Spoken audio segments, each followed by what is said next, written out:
ಭಾರತ್ ಮಾತಾ ಕಿ ಮಾನ್ಯ ಪ್ರಧಾನಿ ನರೇಂದ್ರ ಮೋದಿಜಿ ಅವರಿಗೆ, ಅಮಿತ್ ಶಾ ಜಿ ಅವರಿಗೆ ಭಾರತ್ ಮಾತಾ ಕಿ. ವೇದಿಕೆ ಮೇಲಿರುವಂತಹ ಸಮಸ್ತ ಪೂಜ್ಯ ಮಠಾಧೀಶರ ಮತ್ತು ಜಗದ್ಗುರುಗಳಿಗೆ ನನ್ನ ಭಕ್ತಿಪೂರ್ವಕ ಸಾಷ್ಟಾಂಗ ನಮಸ್ಕಾರಗಳನ್ನು ಅರ್ಪಿಸುತ್ತಾ, Honorable Home Minister Shri Amit Shah ji and I beloved people of Karnataka, this day is not a celebration of an individual. It is a celebration of 5 decades of our shared journey of struggles faced together, victorious earned together, and enduring both with the people of Karnataka. From the streets of Shikaripura to the steps of Vidhana Saudha, my journey has been shaped by the tireless efforts of our Karyakartas and the blessings of our farmers. I stand here today with a heart full of gratitude. ಇದು ನನ್ನ ಜೀವನದ ಪರ್ವದಿನ, ನಿಮ್ಮ ಅಭಿಮಾನದಲ್ಲಿ ನನ್ನ ತೇಲಿಸಿದ ದಿನ. ನನ್ನ ಪ್ರೀತಿಯ ಕರುನಾಡ ಜನತೆಗೆ ನನ್ನ ಪ್ರೀತಿಯ ಕೃತಜ್ಞತೆಯ ನಮಸ್ಕಾರ. ಇದು ನನ್ನ ಕೃತಜ್ಞತೆ ಹೇಳುವ ಕಾಲ. ಬಂಧುಗಳೇ, ಇಂದು ನಾನು ರಾಜಕಾರಣಿಯಾಗಿ ನಿಂತಿಲ್ಲ. ಇಂದು ನಾನು ನಿಮ್ಮೆಲ್ಲರ ಬಂಧುವಾಗಿ, ನಿಮ್ಮೆಲ್ಲರ ಹೆತ್ತು ಬೆಳೆಸಿದ ಮಗನಾಗಿ ನಿಮ್ಮೆದುರು ನಿಂತಿದ್ದೇನೆ. ಮದಕರ ನಾಯಕ ಆಳಿದ ನಾಡು, ವೀರವನಿತೆ ಓನಕ್ಕ ಓಬವ್ವ ಜನ್ಮ ತಾಳಿದ ಭೂಮಿ, ಶರಣಶ್ರೇಷ್ಠರು ನಡೆದಾಡಿದ ತಪೋವನ, ಐತಿಹಾಸಿಕ ಚಿತ್ರದುರ್ಗ ಇಂದು ಕನ್ನಡ ನಾಡಿನ ಮೂಲೆ ಮೂಲೆಯಿಂದ ಹರಿದು ಬಂದಿರುವ ನಿಮ್ಮ ಅಭಿಮಾನದ ಜನಸಾಗರದ ಮುಂದೆ ನಿಂತಿರುವ ನನಗೆ ಅಕ್ಷರಶಃ ಇಂದು ಮಾತು ಹೊರಬರುತ್ತಾ ಇಲ್ಲ. 50 ವರ್ಷಗಳು ನಿಮ್ಮೊಂದಿಗೆ ಕಳೆದ ಸಂದರ್ಭವನ್ನ ಈ ರೀತಿ ಅಭಿಮಾನದ ಹೊಳೆಯಲ್ಲಿ ನನ್ನನ್ನು ತೋರಿಸಿ ಸಡಗರ ಪಡುತ್ತಿರುವುದಕ್ಕೆ ನಾನು ಜನ್ಮಾಂತರಕ್ಕೂ ನಿಮಗೆ ಋಣಿಯಾಗಿದ್ದೇನೆ. ಎಷ್ಟೇ ಕಾರ್ಯದ ಒತ್ತಡವಿದ್ದರೂ ಸಹ ಇಂದಿನ ಕಾರ್ಯಕ್ರಮದಲ್ಲಿ ಭಾಗವಹಿಸಲು ಆಗಮಿಸಿರುವ ಸರ್ದಾರ್ ವಲ್ಲಭಭಾಯಿ ಪಟೇಲ್ ನಂತರ ದೇಶ ಕಂಡ ದಿಟ್ಟತೆಯ ಗೃಹ ಮಂತ್ರಿ ಅಮಿತ್ ಶಾ ಅವರು ಇಲ್ಲಿ ಬಂದು ಕುಳಿತಿರುವ ನಮ್ಮೊಂದಿಗಿರುವ ಈ ಕ್ಷಣ, ದುರ್ಗದ ನೆಲದಲ್ಲಿ ಅವರೊಬ್ಬ ವೀರ ಮದಕರಿ ನಾಯಕನಂತೆ ಕಂಗೊಳಿಸುತ್ತಿದ್ದಾರೆ. ಏಕೆಂದರೆ ದೇಶ ಕಂಡಂತಹ ಶ್ರೇಷ್ಠ ಪ್ರಧಾನಿ ಸ್ವಾತಂತ್ರ್ಯಾನಂತರ ಭಾರತವನ್ನು ಮುಗಿಲೆತ್ತರಕ್ಕೆ ಕೊಂಡೊಯ್ಯಲು, ವಿಶ್ವದ ಮುಂಚೆಲೆಗೆ ಭಾರತವನ್ನು ಮೊದಲ ಸ್ಥಾನದಲ್ಲಿ ನಿಲ್ಲಿಸಲು ಸಂಕಲ್ಪ ತೊಟ್ಟು ದುಡಿಯುತ್ತಿರುವ ನಮ್ಮ ನೆಚ್ಚಿನ ಪ್ರಧಾನಿ ನರೇಂದ್ರ ಮೋದಿ ಅವರಿಗೆ ಹೆಗಲು ಕೊಟ್ಟು ರಾಷ್ಟ್ರವನ್ನ ಉಳಿಸುವುದಕ್ಕೆ ಅಮಿತ್ ಶಾ ಜಿ ಅವರ ಅನರ್ಷೆ ದುಡಿತಾ ಇದ್ದಾರೆ. ಇಂದು ಪಶ್ಚಿಮ ಬಂಗಾಳದಂಥ ಬೃಹತ್ ರಾಜ್ಯ ನುಸುಳುಕೋರರ ಹಾವಳಿಯಿಂದ ಭಾರತಕ್ಕೆ ಸವಾಲಾಗಿ ಪರಿಣಮಿಸಿತ್ತು. ಕಳೆದ 3-4 ದಶಕಗಳಿಂದ ಅಲ್ಲಿ ಮುಕ್ತ ಮತ್ತು ನ್ಯಾಯ ಸಮ್ಮತ ಚುನಾವಣೆ ನಡೆದಿರಲಿಲ್ಲ.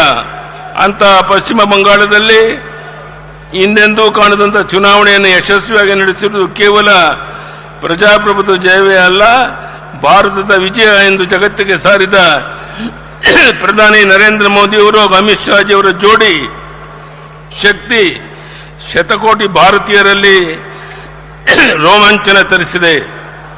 ಇಲ್ಲಿ ಕುಳಿತಿರುವ ಈ ಜನಸಾಗರದ ಪರವಾಗಿ ಪ್ರಧಾನಿ ನರೇಂದ್ರ ಮೋದಿ ಅವರಿಗೆ ಹಾಗೂ ಅಮಿತ್ ಶಾ ಜಿ ಅವರಿಗೆ ಕರ್ನಾಟಕದ ಜನತೆಯ ಪರವಾಗಿ ನಾನು ಹೃದಯ ತುಂಬಿ ಅಭಿನಂದನೆಯನ್ನು ಸಲ್ಲಿಸುತ್ತಿದ್ದೇನೆ.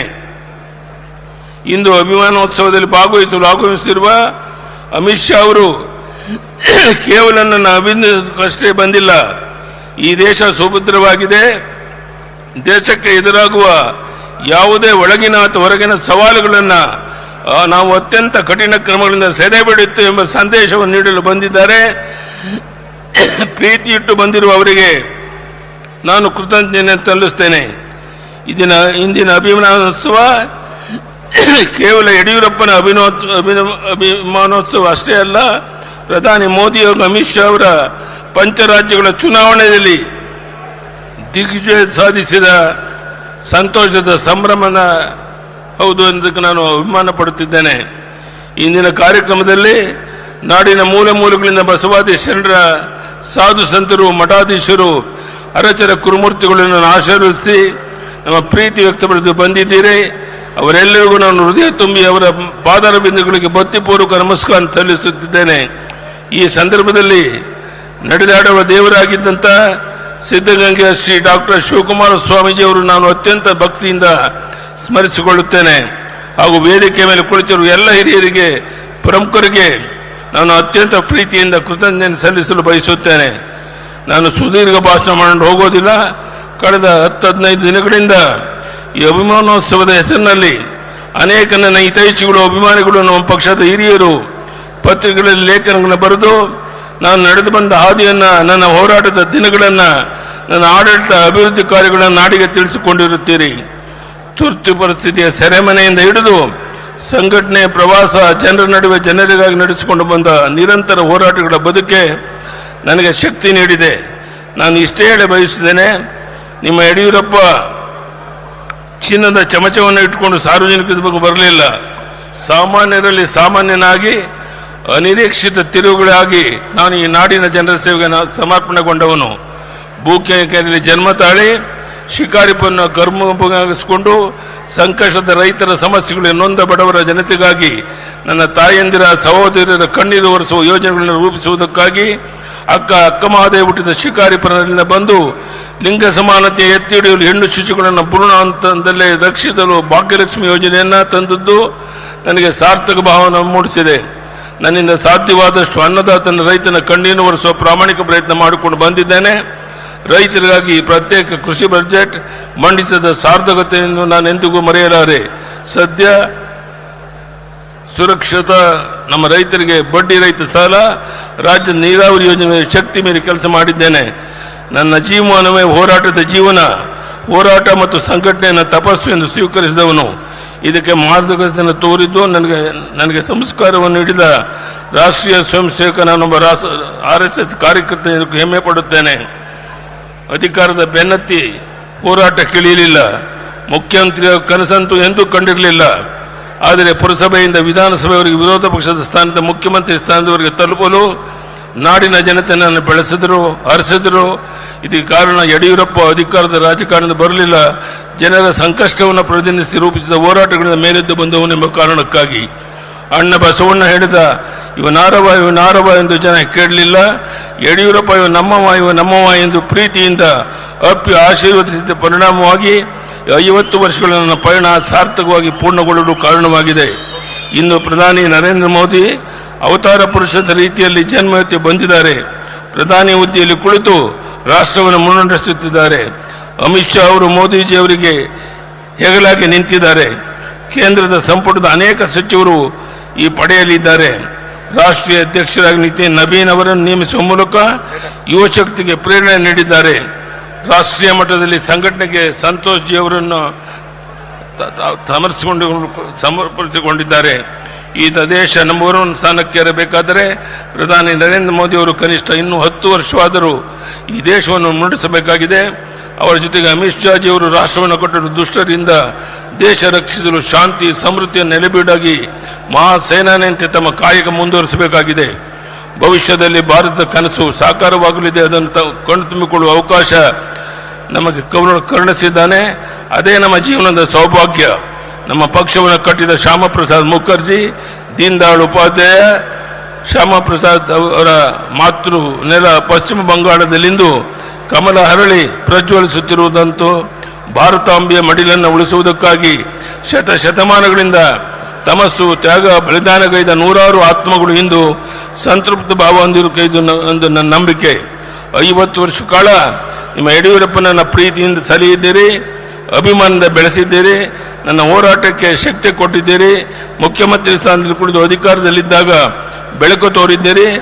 ಈ ಋಣ ಎಂದಿಗೂ ತೀರಿಸಲಾಗುವುದೆಂದು ಮತ್ತೆ ಹೇಳುತ್ತಾ ನನ್ನ ಕಡೆಯ ಉಸಿರಿರುವ ತನಕ ವಿರಮಿಸುವ ಪ್ರಶ್ನೆ ಇಲ್ಲ. ವಿರಮಿಸುವ ಪದ ನನ್ನ ಹತ್ತಿರ ಸುಳಿಯುವುದೂ ಇಲ್ಲ. ನನಗೆ ದೇವರು ಶಕ್ತಿ ಕೊಟ್ಟಿರುವ ತನಕ ಸಂಘಟನೆ ಹೋರಾಟವನ್ನು ನಾಡಿಗಾಗಿ, ದೇಶಕ್ಕಾಗಿ, ಪಕ್ಷಕ್ಕಾಗಿ ಮತ್ತೊಮ್ಮೆ ನಾನು ಪ್ರಾಮಾಣಿಕ ಪ್ರಯತ್ನ ಮಾಡ್ತೇನೆ ಅನ್ನೋ ಮಾತನ್ನು ಹೇಳ್ತಾ, Amit Shah G, I assure you that the people of Karnataka stand united with the vision of Vikasit Bharat under the leadership of our Honorable Prime Minister Narendra Modi ji. I will travel the length and breadth of Karnataka, connect with the people to seek their blessing for the case of strengthening the nation. ಈ ಮಾತನ್ನ ಹೇಳ್ತಾ ಇವತ್ತು ಅಮಿತ್ ಶಾ ಜಿಯವರು ಪಶ್ಚಿಮ ಬಂಗಾಳದಲ್ಲಿ ಅಂತ ಕಾರ್ಯಕ್ರಮಗಳು ಇದ್ರೂ ಸಹ ಸಮಯವನ್ನು ಮಾಡಿಕೊಂಡು ಇಲ್ಲಿಗೆ ಬಂದು ನಮಗೆಲ್ಲರಿಗೂ ಆಶೀರ್ವಾದ ಮಾಡಿದ್ದಾರೆ. ನಾನು ಅವರಿಗೆ ಮತ್ತೊಮ್ಮೆ ಅಭಿನಂದನೆಯನ್ನು ಸಲ್ಲಿಸ್ತಾ ನಾನು ಕೊನೆಯದಲ್ಲಿ ಕೈ ಜೋಡಿಸಿ ನಿಮ್ಮಲ್ಲಿ ಪ್ರಾರ್ಥನೆ ಮಾಡುವಂಥದ್ದು, ತಾವು ಹೋಗಬೇಕಾದ್ರೆ ತುಂಬ ಶಾಂತ ರೀತಿಯಲ್ಲಿ ಬಸ್ಸುಗಳಲ್ಲಿ ಹೋದಾಗ ಯಾವುದೇ ಗೊಂದಲಗಳನ್ನು ಮಾಡಿಕೊಳ್ದೇನೆ, ನಾನು ಮುಂದು ತಾನು ಮುಂದು ಅಂತ ತೊಂದರೆಗೆ ಒಳಗಾಗ್ದೇನೆ ಅತ್ಯಂತ ಶಾಂತ ರೀತಿಯಲ್ಲಿ ನಿಮ್ಮ ಊರುಗಳನ್ನು ತಲುಪಬೇಕು ಅಂತ ಕೈ ಜೋಡಿಸಿ ಪ್ರಾರ್ಥನೆ ಮಾಡಿ ಇಲ್ಲಿ ಸೇರಿರುವಂಥ ಎಲ್ಲ ಬಂಧುಗಳಿಗೆ, ವಿಶೇಷವಾಗಿ ಇಷ್ಟು ದೊಡ್ಡ ಸಂಖ್ಯೆಯಲ್ಲಿ ಸ್ವಾಮೀಜಿಗಳು ಬಂದು ನಮಗೆ ಆಶೀರ್ವಾದ ಮಾಡಿದ್ದಾರೆ. ಎಲ್ಲ ಸ್ವಾಮೀಜಿಗಳವರಿಗೆ ನಾನು ಮತ್ತೊಮ್ಮೆ ತಲೆಬಾಗಿ ನಮಸ್ಕರಿಸುತ್ತಾ ತಮ್ಮೆಲ್ಲರಿಗೂ ವಂದಿಸಿ ನನ್ನ ಮಾತನ್ನು ಮುಗಿಸ್ತೇನೆ. ಬಲೋ ಭಾರತ್ ಮಾತಾ ಕಿ. ಧನ್ಯವಾದಗಳು. ನಮಸ್ಕಾರ.